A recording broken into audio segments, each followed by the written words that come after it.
नमस्कार दोस्तों। बाद में क्या हुआ चैनल पर आपका स्वागत है। आज हम ऐसे स्वतंत्रता सेनानी के बारे में बात करना चाह रहे हैं जिन्हें हमने भुला दिया। और ये उन्हीं के बोल हैं, भुला दिया मुझे। क्यों भुला दिया? क्योंकि उन्हें फांसी नहीं हुई थी। ये वही शख्स हैं जिन्होंने भगत सिंह के साथ कंधे से कंधा मिलाया था और दिल्ली असेंबली में बम फेंका था। ये वही हैं जिन्होंने पूरा जीवन संघर्ष में बिताया और आज़ादी के बाद भी संघर्ष ही करते चले गए। ना कोई आज़ादी के बाद इन्हें जानता था, ना ही कोई इन्हें पहचानता था, ना किसी की मदद मिली, ना ही कहीं गुहार लगाई।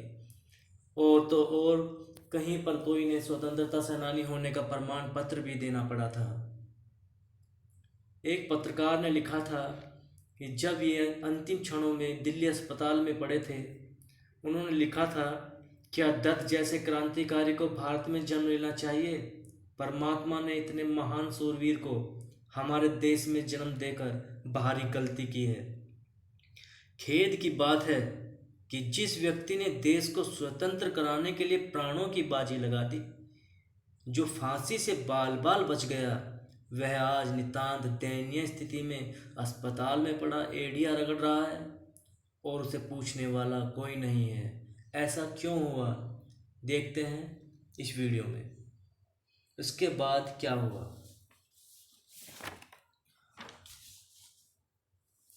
1931 में भगत सिंह के साथ बटुकेश्वर दत्त शहीद नहीं हुए थे। वो आज़ादी के बाद भी जिंदा रहे, पर उन्हें दुख था मुझे फांसी क्यों नहीं हुई। मुझे दुख था, उनके शब्द थे, मुझे दुख है कि मुझे फांसी क्यों नहीं हुई। मुझे भी भगत सिंह, राजगुरु सुखदेव की तरह फांसी मिलनी चाहिए थी और मेरी समाधि भी यदि बने तो भगत सिंह के बराबर में ही बने। मुझे उनसे दूर मत करना। दिल्ली की नेशनल असेंबली में भगत सिंह के साथ बम फेंकने वाले यही व्यक्ति थे।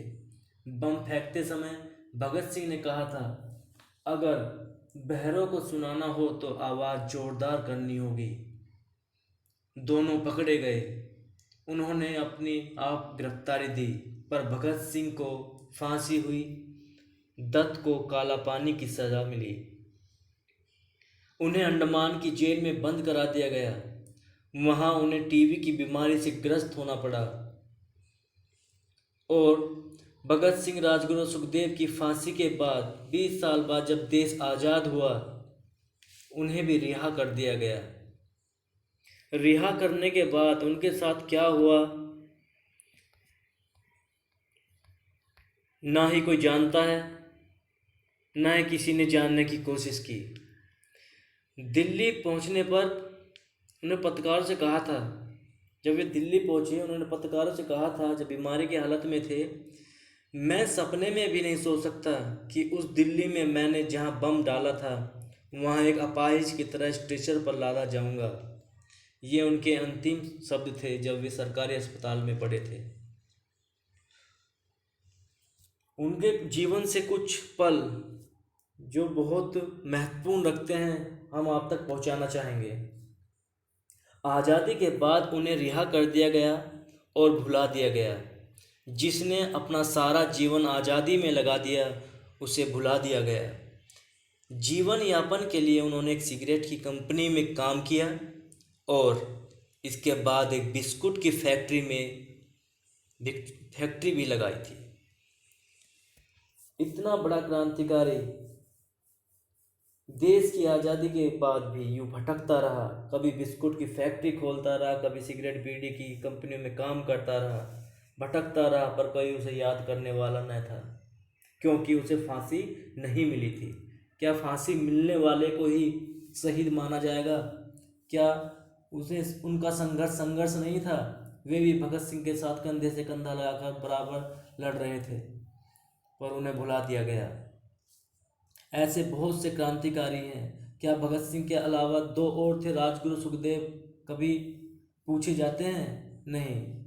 पर राजनीति के चलते हुए सिर्फ भगत सिंह के नारे लगाए जाते हैं, सिर्फ राजनीति के चलते हुए। दिल में कोई नहीं है। जिन्होंने भारत को दिल में बसाया था, उनको किसी ने दिल में नहीं बसाया। इतना बड़ा क्रांतिकारी आज़ादी के बाद भी भटकता रहा।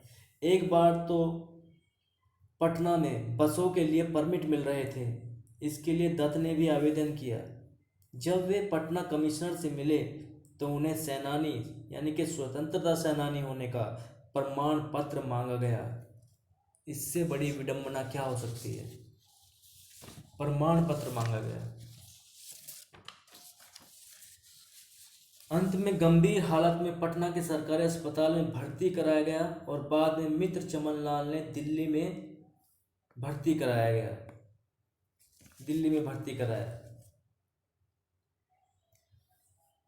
बाद में उनकी हालत काफ़ी बिगड़ चुकी थी और 20 नवंबर 1964 में इन्हें दिल्ली के सरकारी अस्पताल में रेफर कर दिया गया। दिल्ली पहुंचने पर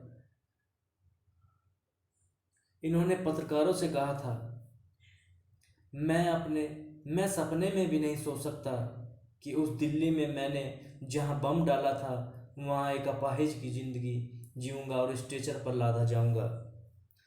और अंत समय में भगत सिंह की माँ उनसे मिलने आई थी और ये तभी का फ़ोटो है जब भगत सिंह की माँ उनसे मिलने आई थी।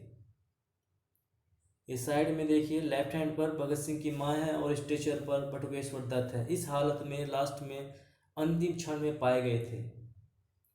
और एक क्षण ये था जब पत्रकारों में और पत्रकारों की कलमों में बस एक ही नाम था, बटुकेश्वर दत्त भगत सिंह, बटुकेश्वर दत्त भगत सिंह, पर उसे भुला दिया गया। उनकी अंतिम इच्छा सिर्फ यही थी, मैं भगत सिंह सुखदेव राजगुरु के साथ फांसी चढ़ूं और यदि नहीं चढ़ पाया तो मेरी समाधि भी उनकी बगल में ही बना देना, मुझे उनसे अलग ना करना। ये उनके अंतिम शब्द थे। आज की वीडियो में इतना ही दोस्तों। यदि वीडियो आपको पसंद आई हो तो प्लीज़ लाइक सब्सक्राइब कर देना और शेयर भी कर देना। इसी तरह की और भी वीडियो उसके बाद क्या हुआ हम लाते रहेंगे। तब तक के लिए नमस्कार, धन्यवाद।